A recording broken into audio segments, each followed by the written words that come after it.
Fala galera, tudo bem com vocês? Um prazer enorme estar aqui com vocês mais uma vez para mais uma aula de bioquímica no nosso canal Medcast PUC Paraná. Hoje a gente vai falar um pouco sobre biossíntese de lipídios. Eu dividi essa aula em duas porque eu acredito que seja um pouco pesado, né, esse assunto.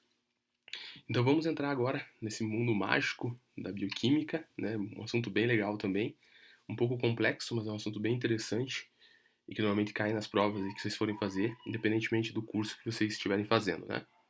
Então, meu nome é Adam da Guiar, conforme eu já me apresentei, e a gente vai falar um pouquinho agora da biossíntese de lipídios. Então, vamos lá. No início de tudo, né, quando os primeiros pesquisadores estavam estudando a síntese de ácidos graxos, eles acreditavam que poderia ser uma beta-oxidação ao contrário. Mas eles viram que não. Que eram vias diferentes.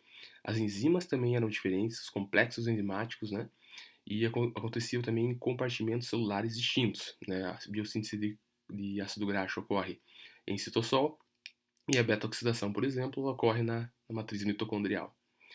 Existe um precursor que é o malonil-CoA, né, que não está envolvido no catabolismo de ácidos graxos, mas que está envolvido na biossíntese de lipídios. A primeira enzima que a gente vai conversar vai ser a acetil-CoA carboxilase, que ela vai pegar então acetil-CoA e vai juntar com o grupo CO2 do bicarbonato, doado pelo bicarbonato. A gente vai ver mais pra frente como que isso ocorre. E essa enzima, a acetil-CoA carboxilase, ela tem um grupo prostético, né, uma molécula orgânica ligada covalentemente a ela, que é a biotina. Então vamos ver como é que isso acontece. Então aqui a gente tem o complexo da acetil-CoA carboxilase. Na verdade ela é constituída por 3 subunidades. A primeira seria essa aqui, que é a proteína carreadora de biotina, com o seu braço, né, da biotina aqui, que vai funcionar como um grande braço biônico, conforme a gente vai ver mais para frente. Então esse braço ele vai receber então o CO2 do bicarbonato que está aqui. Então aqui nós temos o braço da proteína carregadora da biotina, o CO2 se ligando aqui, e isso vai ser facilitado então por essa porção da enzima chamada biotina carboxilase. Carboxilase exatamente por causa do CO2 que está entrando no sistema. Esse braço ele tem certa mobilidade, então ele consegue se deslocar para o outro lado, na outra subunidade, que é a transcarboxilase. Aqui vai ocorrer a junção então desse CO2 com um grupo com 2 carbonos, que é o nosso amigo acetil-CoA, né, que a gente já viu em outras aulas também. Então a fusão dessas duas moléculas de CO2 com o acetil-CoA, a gente vai ter a formação então e liberação do nosso amigo malonil-CoA, que vai ser importante na biossíntese de ácidos graxos, pessoal. Isso que a gente vai ver agora. Então aqui talvez seja a figura mais complexa de se entender do Leninger. Pelo menos assim, de todos os capítulos que eu estudei do Leninger, acho que essa é uma das mais complexas de entender pela quantidade de subunidades enzimáticas que tem na figura, né? Mas não é tão difícil assim. Se você for ler o que ele faz, o que ele traz no livro, você vai ver que não é tão complexo. Aqui eu quero só destacar alguns pontos que eu considero vital para você conseguir entender, meu amigo, essa parte de ácido graxo. Então vamos lá. Vamos ver o que está acontecendo aqui. Então a gente tem um complexo que é ácido graxo sintase, né, que ela é constituída por 7 sítios enzimáticos diferentes. Essa é a ácido graxo sintase 1 de mamíferos. A gente também tem a 2, que, por exemplo, muito comum em vegetais, né, mas a gente vai abordar a ácido graxo sintase 1, que para a gente é a mais importante. Então o que acontece aqui? O que a gente tem que lembrar dessa figura? A gente tem que lembrar principalmente do ACP. O ACP é esse complexo aqui, né? E ele vai funcionar como um grande braço biônico, interagindo com os outros sítios do nosso complexo ácido graxo sintase 1. Então, o que vai acontecer? Inicialmente, a gente vai ter a ligação então de um acetil-CoA no ACP. Ligando o acetil-CoA no ACP, esse acetil-CoA ele é transferido então, essa ligação ela é facilitada pela subunidade MAT, tá?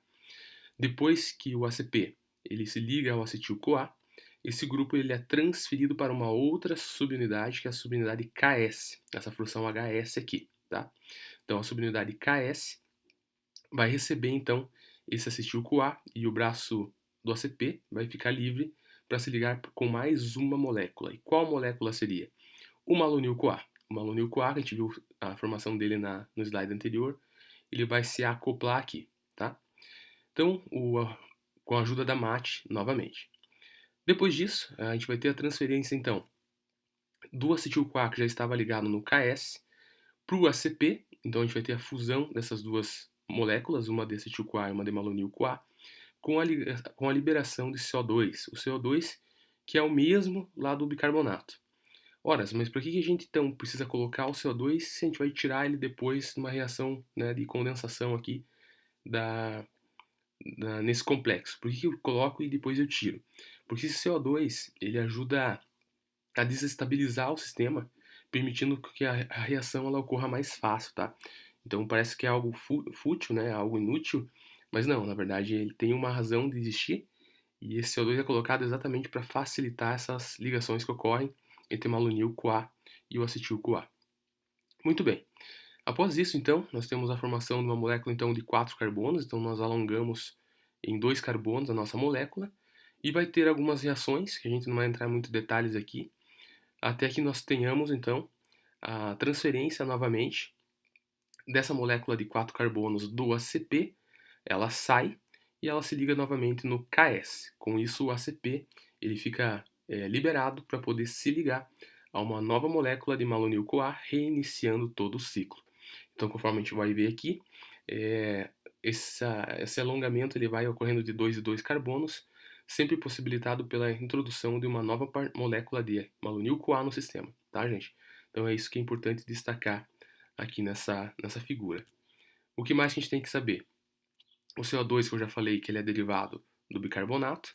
Nós temos então o NADPH, NADPH sendo consumido, então é uma reação que eu tenho um gasto energético, né? Não é algo simples produzir ácido graxo. E aqui também nós temos mais um NAD sendo consumido, tá? Mostrando que é uma reação que tem um custo, né, de ser realizado. Mas de onde vem o acetil-CoA? Então vamos lá, de onde que vem aquele acetil-CoA que inicia o sistema da ácido graxo sintase? Então é importante lembrar que nós temos a mitocôndria, e na mitocôndria está acontecendo a parte de degradação de carboidratos. Então, a partir dos carboidratos, nós vamos ter o acetil-CoA, né? Então, glicólise, depois vai ter o piruvato desidrogenase e vai ter a liberação do acetil-CoA. Esse acetil-CoA ele vai ser exportado, então, para o citossol, onde está ocorrendo a parte de síntese de ácidos graxos. Só que o acetil-CoA ele não apresenta nenhum transportador específico na membrana. Então, a membrana interna ela é impermeável ao acetil-CoA. A célula então criou um sistema da citrato sintase que vai fazer com que o acetil-CoA se funda com um oxaloacetato formando citrato. E o citrato sim, ele tem um carregador específico na membrana interna e vai passar então para o citossol. Esse citrato no citossol, ele vai sofrer a ação de várias enzimas, destacando que nós vamos ter consumo de ATP e esse citrato ele vai ser reconvertido a oxaloacetato e posteriormente a malato. Aqui nós temos duas vias muito interessantes, que é aqui que normalmente o pessoal que faz as provas de bioquímica usam essa informação para fazer algumas questões. Então esse malato derivado do oxaloacetato ele tem duas vias possíveis de acontecer. Então esse malato ele pode voltar para dentro da mitocôndria via transportador de malato, tá? Ou a célula é muito inteligente e ela criou uma nova reação. Ela converte esse malato a piruvato e o piruvato ele entra novamente na mitocôndria, sendo reconvertido lá dentro ao oxaloacetato e reiniciando o ciclo. Mas então qual que é a vantagem desse malato via enzima málica ser convertido a piruvato? É importante aqui, ó, porque nós temos o NADPH, o NADP, perdão, ele vai receber um hidrogênio, né, ele vai se tornar NADPH, tá? Então, assim, essa ação da enzima málica vai permitir que eu tenha NADPH. E esse NADPH ele vai ser essencial, então, para a síntese de ácidos graxos que vai estar ocorrendo no citossol. Então, é uma forma de eu produzir um composto, né, para eu ganhar uma energia, entre aspas, que vai ser utilizada para a síntese de ácidos graxos, tá, gente? Então, essa é uma reação muito inteligente que a célula faz, fazendo com que o malato via enzima málica vire piruvato, me dando junto NADPH. Esse NADPH eu vou utilizar para biossíntese de ácidos graxos. Tá ok, gente? Então é isso. E o piruvato ele vai voltar para dentro da mitocôndria, dando reinício ao ciclo do citrato. Então é basicamente assim que o acetil-CoA ele sai da mitocôndria. Então aqui nós temos o gasto de ATP, outro ATP, mas em compensação nós temos a formação de NADPH. Então como que isso é regulado, gente? Vamos dar uma olhadinha.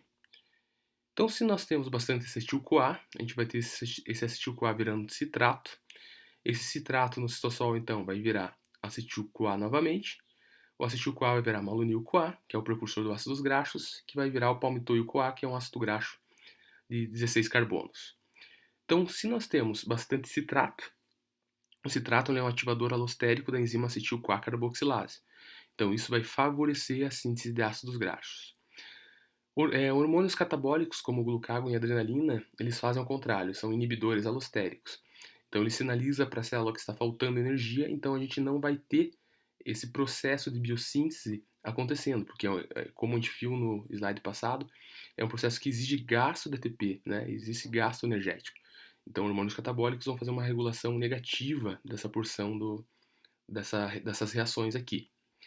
E nós temos também o palmitoil-CoA, que quando em excesso sinaliza a célula também, funcionando como um inibidor alostérico, fazendo então com que essas reações parem, né? Ele está sinalizando que tem muito ácido graxo na célula, e para isso não se acumular, ele acaba fazendo um tipo de inibição alostérica.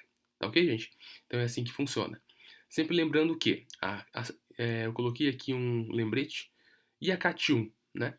Conforme a gente viu numa outra aula, o malonil-CoA ele acaba inibindo a CAT1. Então, com isso, eu impeço que os ácidos graxos que estão sendo produzidos no citosol, eles entrem via CAT1 na mitocôndria e sejam oxidados, o que seria uma via totalmente inútil, né? Eu estou produzindo ácido graxo e imediatamente esse ácido graxo sendo consumido na matriz mitocondrial. Então, essa regulação também é importante sempre de lembrar. Então, gente, essa primeira parte da aula, eu dividi ela em duas para não ficar muito sobrecarregado. Mas então assista agora a segunda parte, que a gente vai falar de assuntos bem interessantes. E curta o nosso canal, curta o nosso vídeo e nos vemos na próxima aula.